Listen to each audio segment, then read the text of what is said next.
runs west of Cairns, a typical North Queensland architecture.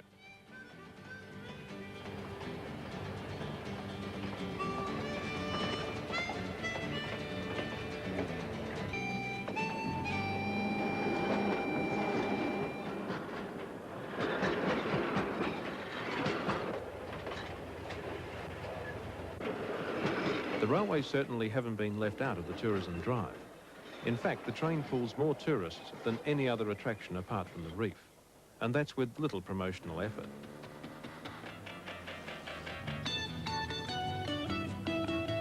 There's nothing special about a 1620 class diesel-electric loco, but the carriages are vintage.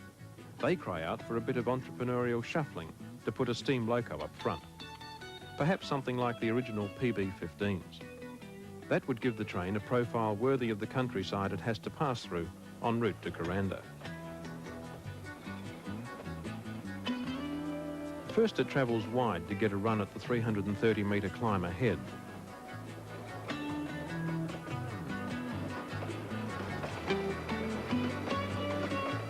There's no more spectacular sight on the rails around Australia than the one which starts in the cane fields just outside Cairns.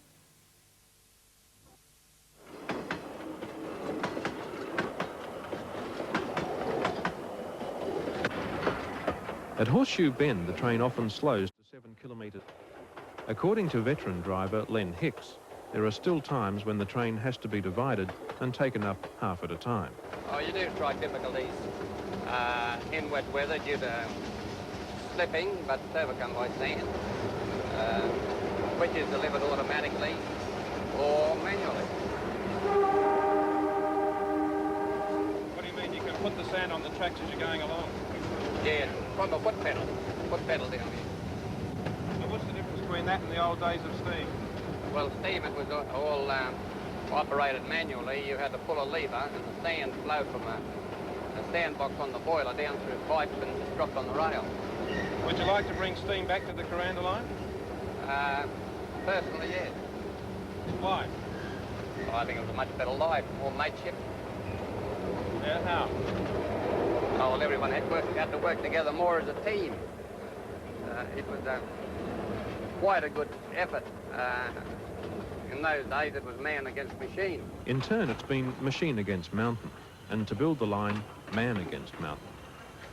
It took hundreds of men 4 years of constant labour to complete the 34-kilometre stretch to Kuranda, including 15 tunnels built the hard way.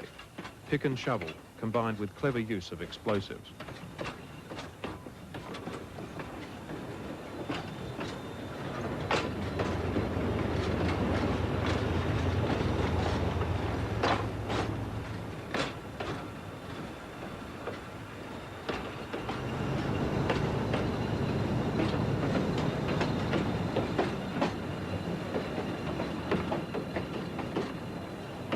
Some reports say as many as 8 men died forging the railway through here to service the gold mining fields in the tablelands beyond. Others say they can't be sure how many fell to their deaths, never to be found, or simply deserted without telling anyone. Despite a work environment of magnificent virgin forest, it must have been a daunting experience, especially at Stony Creek, where the bridge spans the gorge and skirts the waterfall.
The man responsible for pushing the line through is still remembered.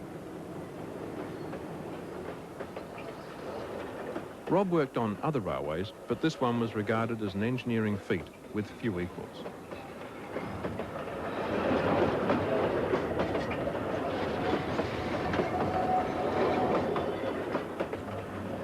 It's been nearly 100 years since enterprise like his prospered on this line.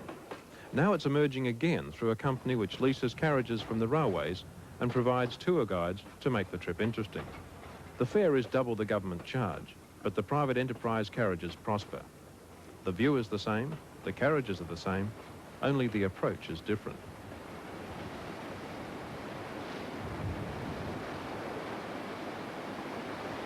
Down 4, 5 minutes. The guard of 42.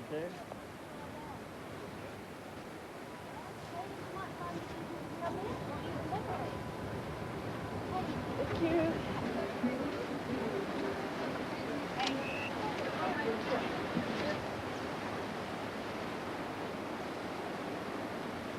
Barron Falls is subject to a regulated flow because the river feeds a power station deep in the gorge.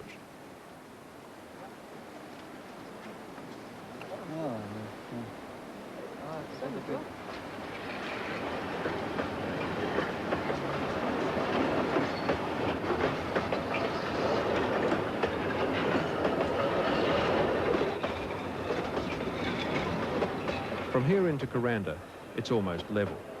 The plateau provides the bed for the Barron River and some of the most beautiful scenery imaginable.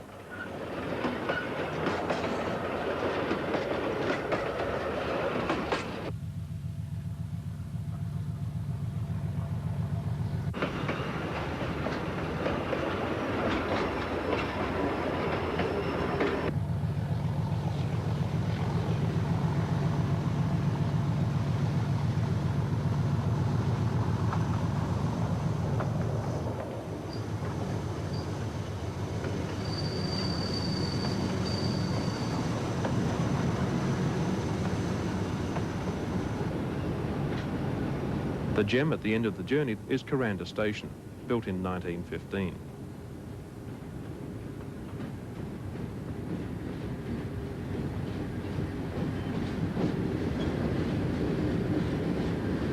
The railways say it's believed to be Australia's first precast concrete structure. Fortunately, such a claim seems out of place when you consider how well the abundance of tropical ferns and shrubs cover that concrete.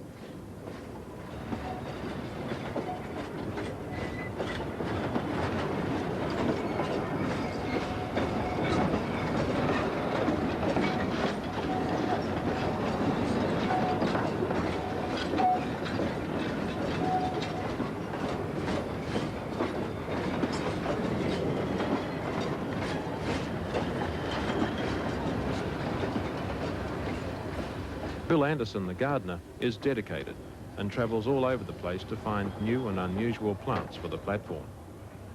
The tradition was started by a station master over 60 years ago. Timber cutters would bring in or collect plant specimens for the early garden. The irony there was that as more forest was destroyed, the station became a living museum for many of the species that were found around here. Bill intends to make the station even more of a showpiece of far north Queensland flora. What is your pride and joy out of the whole lot? Oh, well, I think the tassel ferns is an overall thing. Going right through from, you know, these, where you get these big long tassels. That one's not a very good example, but we get to these ones like this. This chappie brought it in the other day for me. You know, it's a really, really beautiful tassel. It's, you know, they really are a magnificent thing. Very hard to come by, and it's just, you just have to be lucky to be able to get this particular type of thing.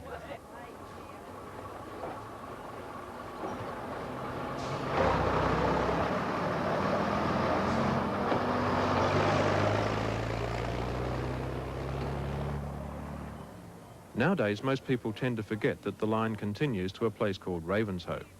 It's Kuranda that provides the escape.